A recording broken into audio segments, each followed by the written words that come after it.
Hi, my name is Rebecca Decker, and I'm a nurse with my PhD and the founder of Evidence-Based Birth. In today's video, we're going to talk about if breast stimulation is an effective way to naturally induce labor.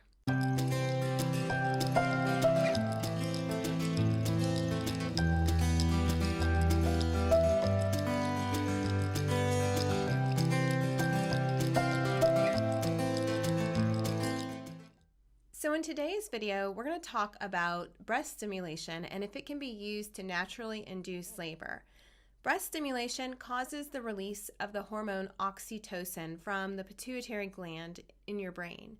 This can lead to the ripening of the cervix and uterine contractions. The practice of breast stimulation to induce or augment or increase labor has been reported in the medical literature since the 1700s.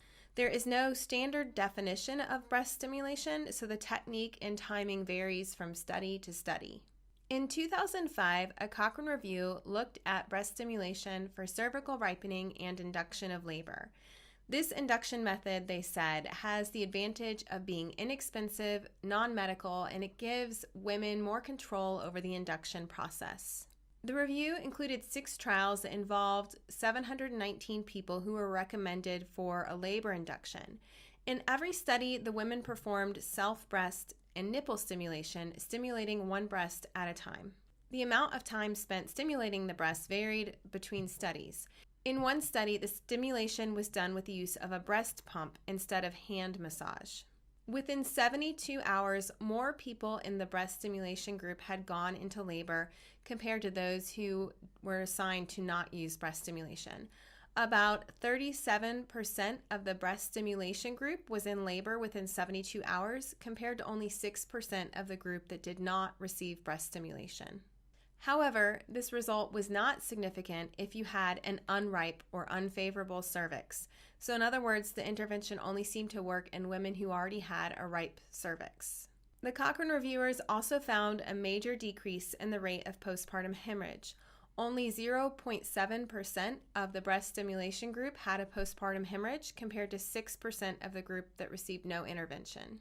There were no differences between groups in the rate of cesareans or meconium staining, and no cases of uterine hyperstimulation. Uterine hyperstimulation is when the uterus contracts too frequently or too long, which can lead to a decreased blood supply to the baby. When the Cochrane reviewers compared breast stimulation to pitocin or oxytocin by itself, they did not detect any differences in the cesarean rate and the number of people who went into labor within 72 hours or meconium staining. The authors concluded that breast stimulation seems beneficial at inducing labor in women at term who have a favorable or ripe cervix, and that it also seems to be beneficial at reducing the rate of postpartum hemorrhage. However, they recommended that it should not be used in high-risk women until safety in that population has been further studied. Since that Cochrane review was published, there have been at least 2 more randomized trials where they randomly assigned women to either breast stimulation or not. There was one randomized trial in India where they looked to see if breast stimulation could help first-time moms who are low risk achieve spontaneous labor and vaginal births. 100 participants were shown a video and advised to perform breast massage starting at 38 weeks, and the other 100 participants did not get this intervention. They looked at the ripeness of the cervix at 38 weeks and at 39 weeks, and they found that the Bishop's score that measures cervical ripeness changed significantly after 1 week in the breast stimulation group, but not in the control group. The breast stimulation group also went into labor sooner and had fewer cesareans. Their cesarean rate was 8% versus 20%. They also reported that 92% of women in the breast stimulation group reported satisfaction with this induction method.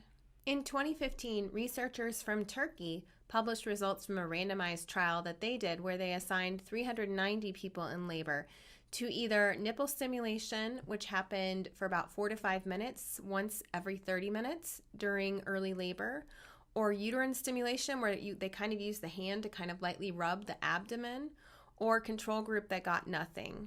They found that both the nipple stimulation group and the uterine stimulation group had shorter labors than the control group. There was also a significant decrease in the cesarean rate, with none of the people in the nipple stimulation having a cesarean versus 8.5% of people in the control group. The control group was also more likely to need augmentation with Pitocin. I was able to find at least 3 case reports that talked about the potential harms of using breast stimulation during labor or to induce labor. We talked a little bit earlier about uterine hyperstimulation. There have been several case studies where people who were pregnant and were doing this nipple stimulation to induce labor or to induce contractions had problems with the fetal heart rate after their uterus contracted too frequently or for too long. Researchers think that because the amount of oxytocin that is released when you stimulate the breast is not controlled, there is a risk of overstimulating the uterus, which could decrease the blood supply to the baby.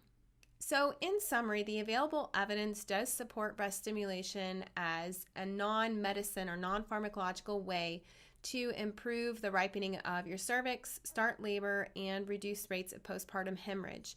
And in the large randomized trials, we did not see any adverse effects. However, there are some case reports that did warn of uterine hyperstimulation after breast stimulation, and women should be counseled of this risk by their healthcare providers if their providers are recommending breast stimulation. If a mother is using breast stimulation to augment labor, it is probably best if the laboring person is with a care provider who can monitor the uterine activity and look out for any potential fetal heart rate problems as needed. A variety of techniques are described in the research evidence, but researchers consistently recommend that women focus only on one breast at a time and include rest intervals. Researchers seem to agree that people who have high-risk pregnancies should not use breast stimulation to induce labor until there's more evidence that it's safe in this population. Since this seems to be a pretty effective way to induce labor, it seems only right that someone should probably be talking with their care provider about if they're going to be doing this so that they can get their care provider's advice for their specific situation. That's it for this video. Thanks. I'll see you another time. To learn more and subscribe to our newsletters for useful information, please visit evidencebasedbirth.com.